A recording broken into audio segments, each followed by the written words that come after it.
Did you ever find yourself late at night, in the wee hours of the morning, 1, 2 a.m., something like that, and you're sitting at your computer, and the house is quiet, and your head is free of all the gook and gunk from the day, thinking about nothing, and suddenly an idea hits you. And it hits you so hard that more and more details about implementing these ideas come thick, and they come fast. You grab your keyboard and pull it towards you, and you begin to type. Yep. There's a change in your career. It might be a new way to make money. It might be a change in your life. It might be a change in the way that you approach someone or something at work. And you can make this happen. It's totally possible. So you type. You keep typing. Yes. Soon you have a fully fleshed out innovation, personalized, especially for you, by you.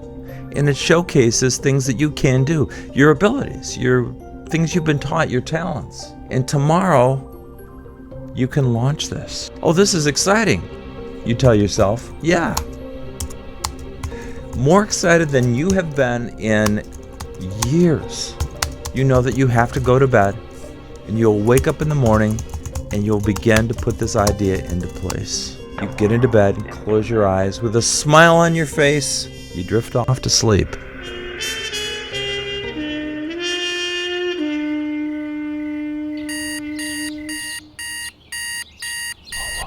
Oh, the alarm. I hate the alarm. Warning. Is that the alarm? Oh. No. Only you wake up the next morning to your predetermined reality. And that day, you absolutely make no changes. And all those ideas that you seemed to have last night are pointless. And they seem pointless because you have other necessary obligations in place. You know, you can't. I can't do that. I don't have time to make those changes. I have my job and I have my responsibilities, you know. And Big man around here. you tell yourself a lot of things until you finally talk yourself out of doing things. You have been identified. You are a dreamer of the night, and you're not the only one. This is the Life's Learning Curve podcast. I'm Paul Hart. Stand by. Today's podcast is all about people who are idea people, but never seem to take their ideas to the next step. Now, I think that happens to all of us every once in a while. And some of us, that's how we live our lives. And there's a lot of reasons for that. Author T.E. Lawrence wrote many stories about loneliness, and in 1922, he wrote a poem dedicated to someone named S.A. in the Oxford text about dreamers of the night versus dreamers of the day. And I'm going to read that quote in just a few minutes, and believe me, it's short and it's worth it. Lawrence notes that dreamers of the day are dangerous people because they might actually act out and accomplish their dreams from the nighttime and make it all very possible. Why do I constantly dream about change?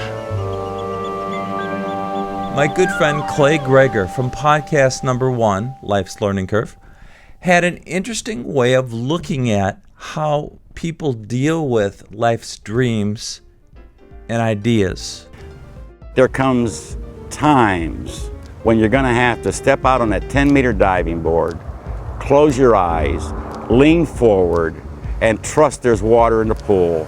And for God's sake, stop going back down the ladder. Because that happens over and over and over. We get right there, we're teetering over, and whoops, nope, I better wait.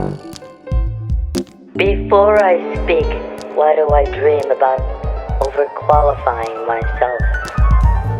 Now, some people never even get to their ideas. They get stopped. They get hung up halfway. They know that they have ideas. They want to talk about certain things, but they don't even arrive. Here's an example. Every month, I attend this meeting with other like-minded people, and we talk about books, we talk about ideas, and we provide input from all of our backgrounds. And for me, it's interesting because it's diverse and it's way outside the perimeters of my knowledge, so it's good for me. Now, every meeting, there is a very well-to-do, intelligent, sharp, very driven woman that attends. I'll call her Catherine, not her real name. And before she responds to anything, she gives her credentials. Every credential, from age 20 to age 50 something, which turns out to be, it's impressive, yeah, and it's lengthy, but it's so lengthy that her response to the question posed to her is often totally forgotten. Now, we had a meeting just a few days ago, and we were posing an idea. This was a question. It was a thought piece about technology today and how it's influenced and changed society. There were good things, there were bad things. Catherine began.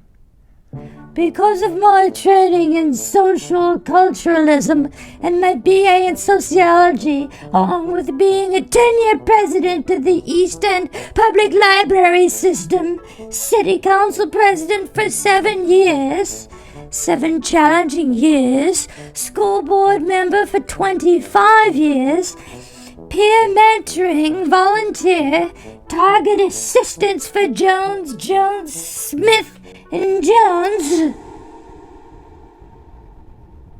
And then there was a pause. There was no apparent answer from Catherine that day to the question. Catherine has a point she's trying to make, and she has her own ideas, and they're probably great, but she just doesn't get there.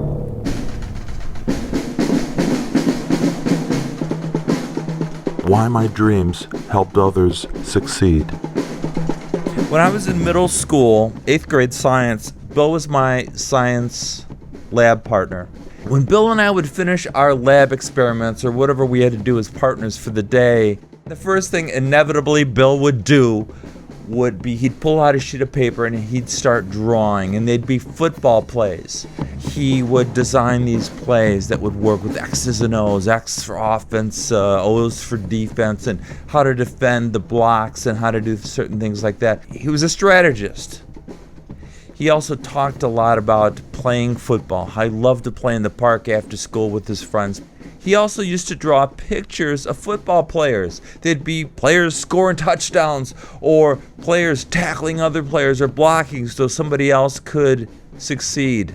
The time came when we had middle school sports tryouts. When Bill tried out for football, I think he found out almost right away he wasn't a football player. He didn't have the size or the speed. He had all the knowledge in the world to make things happen and put it together. Very much a coach in training type person, but boy, he wasn't built for playing football. And I think Bill realized this right away, and he didn't stay in the sport for longer than a week, 2 weeks, something like that, and he pulled out. But he was the biggest supporter of our team, and he was always there.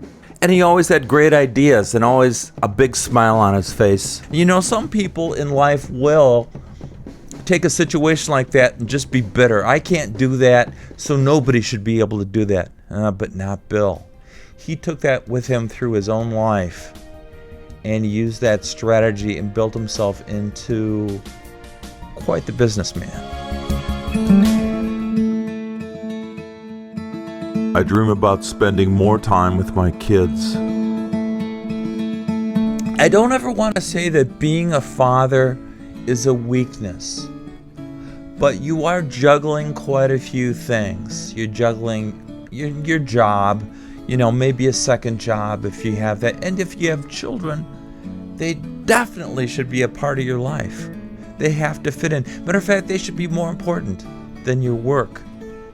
But quite often, every day you come home tired and you're beleaguered And there's your kids, Dad, will you do this or do that with me? And you'll say something like, sure, just give me a minute. Or after dinner, I'd be happy to do that after dinner. Or let's do that at bedtime. Right at bedtime, we'll take care of that. That was me. I found myself saying and doing those things quite often. And now as I look back on it, it bothers me. I didn't want to be that way. I wonder what my kids saw. I wonder if they saw me putting things off for later, or did they understand I was just really tired and needed a minute?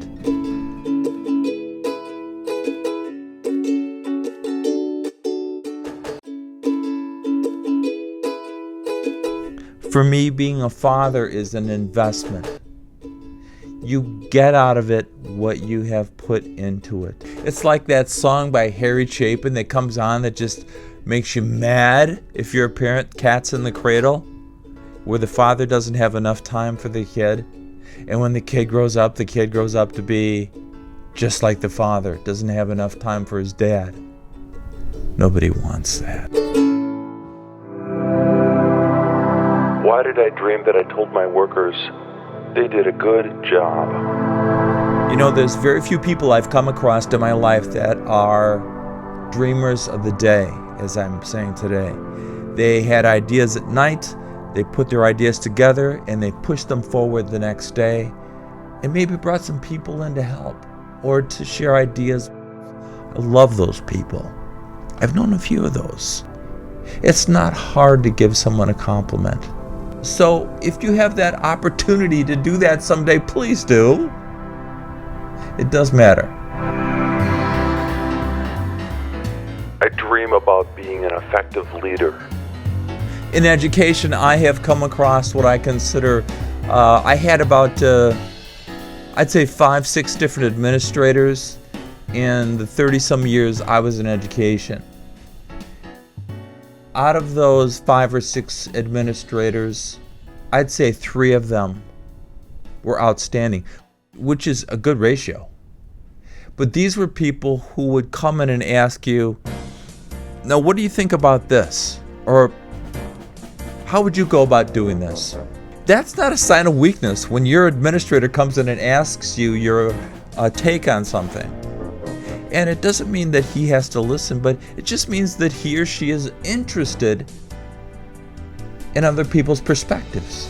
That's okay. Something good happened when somebody else placed their dreams in my hands. I do recall one time I was at a school where it was a brand new school that was just rebuilt. And it was beautiful. It was state of the art. It was high tech. It had TVs in every room, which was a big thing for back then.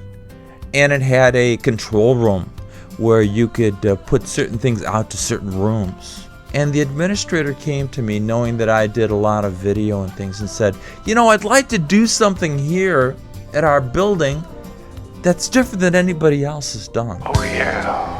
Ooh, I like that a lot. I'll do that. Different than anybody else has done? Sure.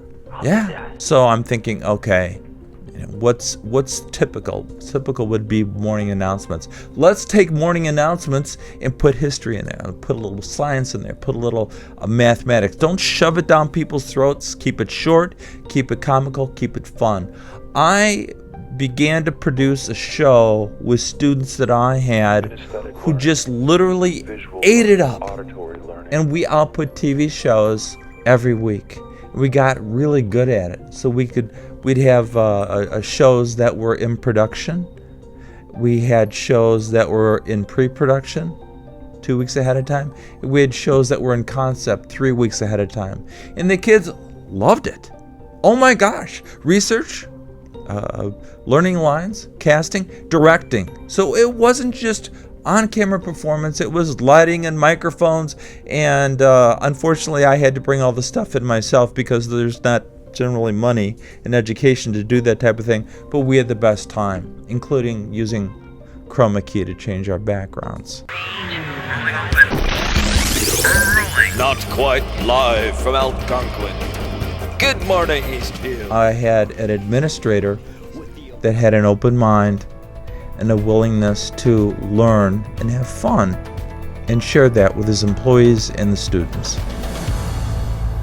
I always dream I could be a writer, singer, performer. When I first thought about doing this podcast and theming it upon the dreamers of the night versus the dreamers of the day, the first person I thought of was my friend Tom. Now, Tom's been a production assistant in video, working with me, sometimes for me, for the last, I'd say, probably 10 years. Good guy, but he definitely is a dreamer of the night.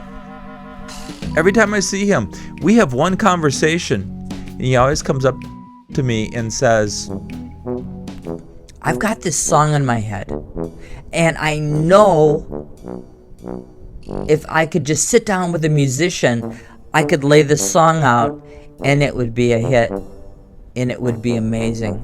well, sing it to me. How does it go? What is it like? No, I'm not a singer. I can't sing things to you, but, you know, I got to sit with a musician. Why don't you go down? It's 2 blocks from your house. I even offered to pay for it once. I said, take a couple lessons. Find an instrument you like. It might be keyboards or drums or bass or guitar. See what you like, and you can begin to pick out this melody that you keep hearing. I said, well, these songs change all the time. I said, oh, okay. Well, at least you could begin to get it down and put it down. And a month would pass. And the next time I saw Tom, same thing. I've got this song going through my head. Please, if you know any musicians, I'd love to sit down with them and show them this song. Is it a fast song or a slow song? I can't describe it. You know, Tom, you're not getting anywhere with this. I said, if you've got this passion, you really should flesh this thing out. He never did. To this day, Tom still sits there saying, I could be a musician. I know I can. That's me. But he won't take that step forward and try.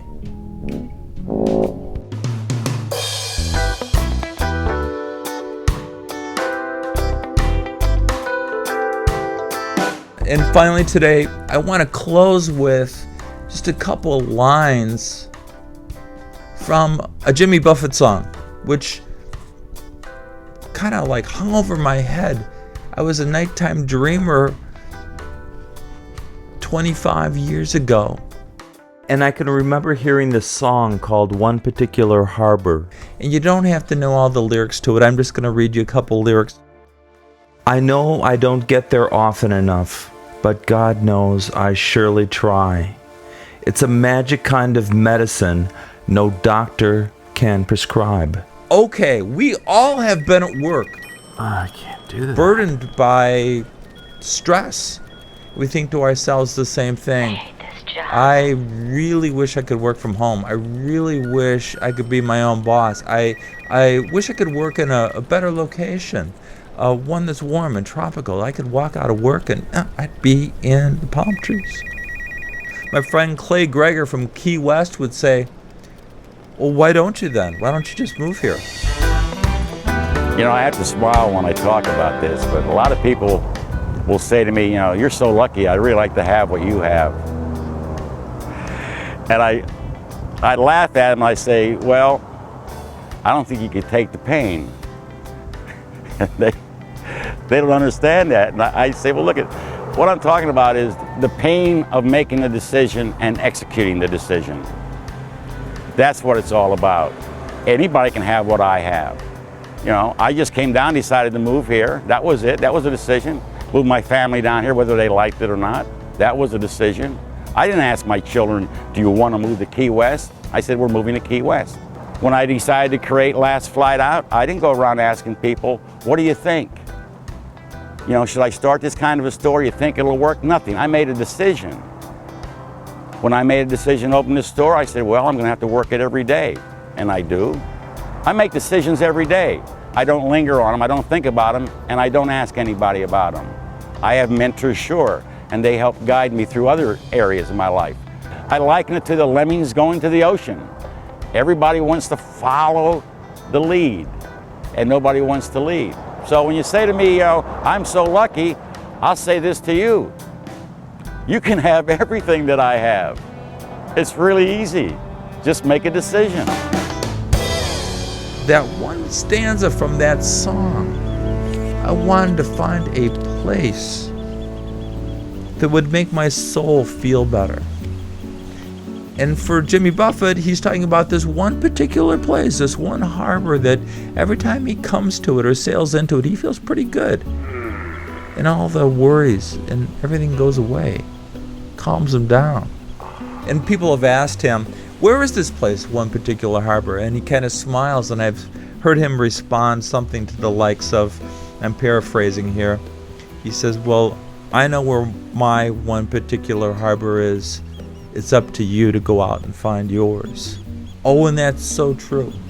Look at the people who love to live in the colder climates. They do love it. They like the quietness of the woods, or they like the lighthouses of the Northeast, or just the beautiful mountains, the Smokies or the Rockies, or the deserts. I know people who love living in the desert areas because they can go out and go four-wheeling. It all makes sense. So your one particular harbor can be anywhere that pleases you. I still hadn't found mine about 25 years ago. So I began to think about it. What are the things that I really am drawn to?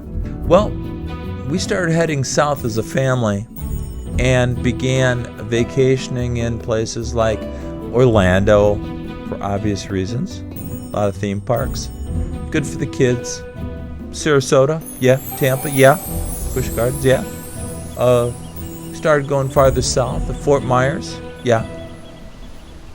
There was one year with this opportunity to go to Key West, Florida. Now, Key West is as far south as you can get in the United States without leaving the United States. And it is true, all the roads end there. It doesn't go on. This is where Route 1 stops. Route A1A. It stops there. Can't go any farther than Key West, Florida. You're as far south as you can go. On a map, it's even farther south than Hawaii. So, if you go to Key West, you're going to find a lot of people that have found the end of the United States. They're there for a reason. And sometimes it's climate. Sometimes they're poets and writers and extroverts of certain types. But there's all kinds of diversity. Interesting. We did go to Key West. And I kept going back to Key West. And I noticed something the very first time I went there.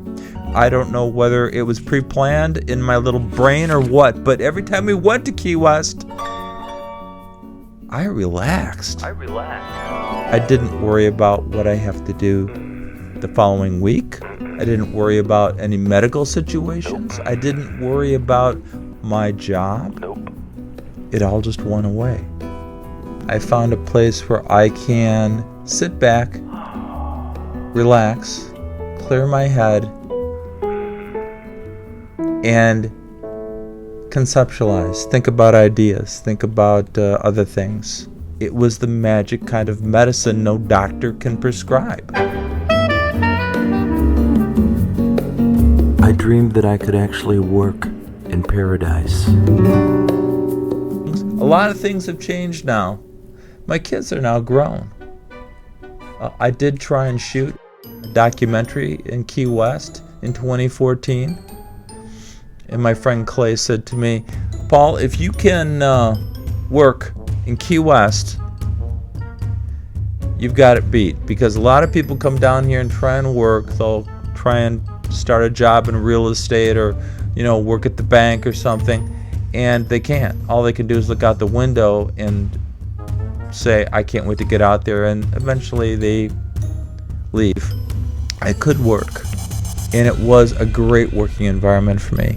As a matter of fact, when I was in Key West in 2014 working on the documentary, as I call it, whole nother show on that someday, I met a lot of different people as we were trying to promote our project at the time, and there were some bankers involved, political people involved, and we got invited to cocktail parties. And a cocktail party in Key West is not like all formal and fancy and stuff. You've got people from town council showing up in flip-flops and the shirts, t-shirts, and it's very casual, but it's very fun. And here's what I like best.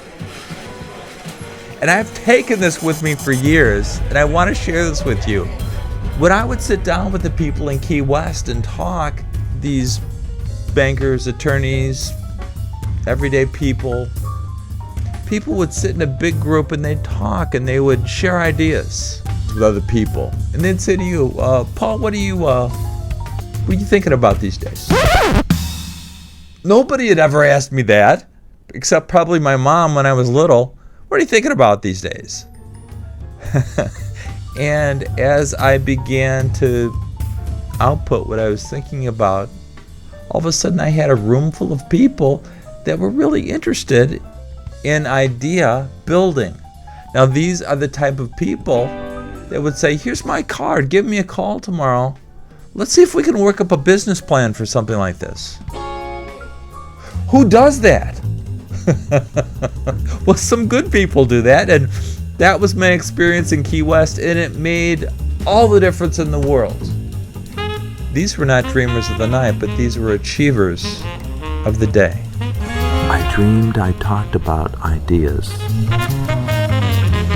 Now, at the top of the podcast, I told you there was a quote I wanted to share with you, and it's a short one. I think you'll like it, and it kind of connects everything together. From T.E. Lawrence, quote, "All men dream, but not equally. Those who dream by night in the dusty recesses of their minds wake in the day to find that it was all vanity. But the dreamers of the day are dangerous men, for they may act on their dreams with open eyes to make them possible." Dream big, everybody, and make it happen. For Life's Learning Curve, I'm Paul Hart.